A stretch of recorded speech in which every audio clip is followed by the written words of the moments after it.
د CIA مشر د پاکستان پوځ او استخباراتي چارواکو سره لیدلي. د امریکا استخباراتي ادارې CIA مشر ویلیام جوزف د پاکستان د پوځ او استخباراتي ادارې له مشرانو سره نن په راولپنډۍ کې کتلي دي.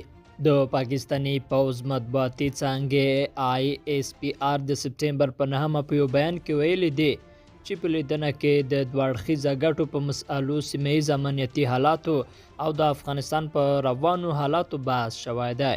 په بیان کې راغلي دي دا خبره تکرار شوه چې پاکستان د سیمې امنیت او یو باثباته او سوکاله افغانستان یقیني کولو پر سر له نړیوالو ملګرو سره همکارۍ کولو ته ژمن دی.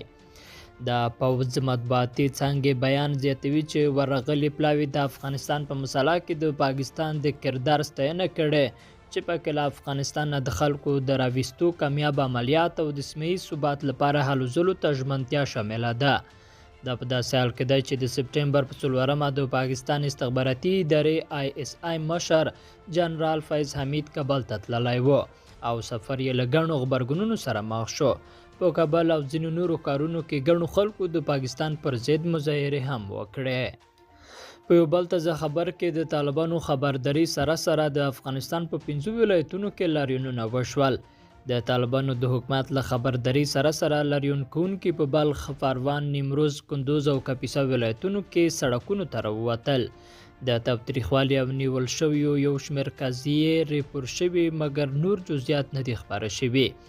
د ایماج په نوم د یوې خبري شبکې لخوا په ټولنیزو شبکو کې خپاره شوې ویډیو ښایي چې ښځینه لاریونوالې د ښځو حقونو ته درناوی او د پاکستان ضد شعارونه ورکوي. پاکستان د طالبانو په ملاتړ تورن دی، خو اسلام آباد دا تور ردوي. یوه ورځ مخکې د طالبانو د حکومت د کورنیو چارو وزارت په موقته ډول په افغانستان کې لاریونونه بند کړل. ویل چې ویره شته ځینې ډلې به لاریون کوونکو ته ګواښ پېښ کړي. لیدونکو له غوږ نیونه مو مننه. پاتې ورځ مو نیکمرغه.